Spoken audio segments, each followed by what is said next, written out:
En déplacement au Moustoir face à Lorient, les Lyonnais n'ont pu s'imposer et creuser l'écart face à ses poursuivants. Un partout, score final. Le premier but est inscrit par Jordan Ayew pour les Merlus à la 50e. 7e réalisation du Ghanéen.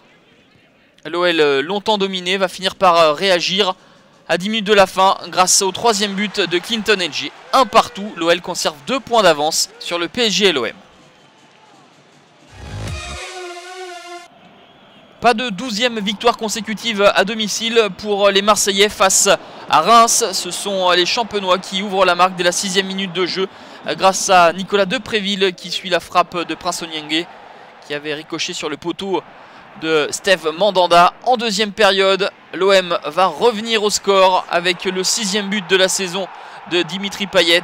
La frappe du Réunionnais est contrée par Signorino. Un but partout, puis 2-1 grâce au but d'André Ayew.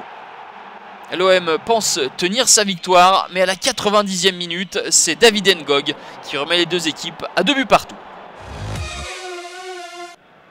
À 3 jours d'affronter Chelsea en Ligue des Champions, le PSG affrontait le Stade Malherbe de Caen, une équipe en forme. Pourtant, le PSG ouvre la marque après 2 minutes de jeu grâce à la 11e réalisation de Zlatan Ibrahimovic, imité à la 40e avec cette frappe du gauche d'Ezequiel Lavezzi. Le PSG mène 2-0. Mais à 20 minutes de la fin, Laurent Blanc a effectué tous ses changements. Lucas et Aurier se blessent. Le PSG évolue à 9 contre 11 pendant 20 minutes. À la 89e minute, Emiliano Sala réduit la marque à 2-1 avant qu'Hervé Basile n'égalise. Score final, 2 buts partout.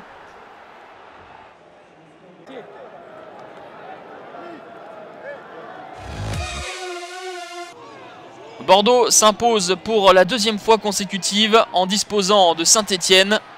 Un but a été marqué, l'œuvre de Diego Roland. L'Uruguayen signe son 7e but de la saison. Bordeaux revient à 1 point de Saint-Étienne.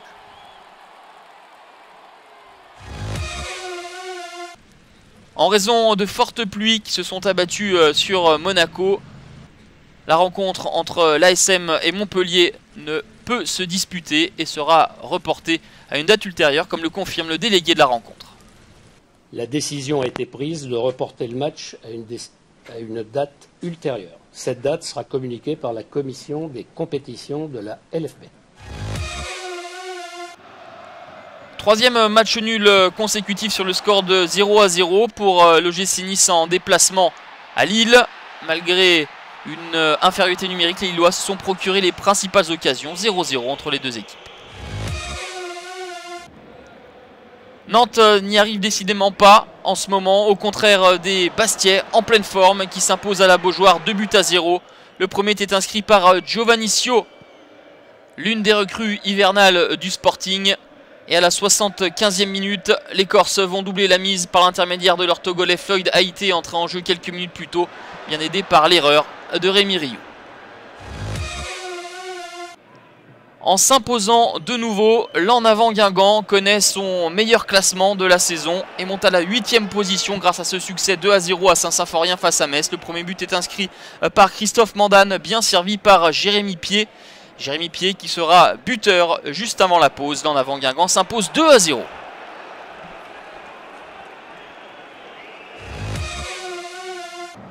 Deuxième victoire consécutive du TFC à domicile aux dépens du Stade Rennais qui ne gagne pas. 9e match sans succès pour les Bretons. L'ouverture du score est signée Oscar Trero.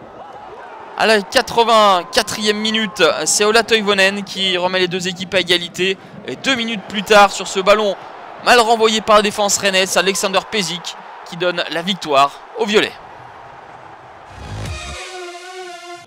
Dans ce choc de bas de tableau entre Lensois et Evianais, ce sont les Hauts-Savoyards qui l'emportent. Victoire 2-0 grâce à un doublé de l'ancien Canet Mathieu Duhamel. Des buts inscrits aux 20e et 35e minutes. Une victoire importante pour l'ETG qui distance son concurrent au maintien.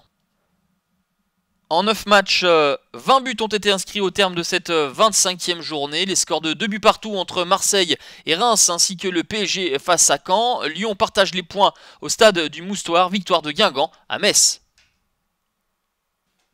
Statu quo sur le podium, Saint-Etienne malgré sa défaite reste à la 4e place, Bordeaux revient à 1 point des Verts et Guingamp, 8e au classement, connaît sa meilleure position de la saison.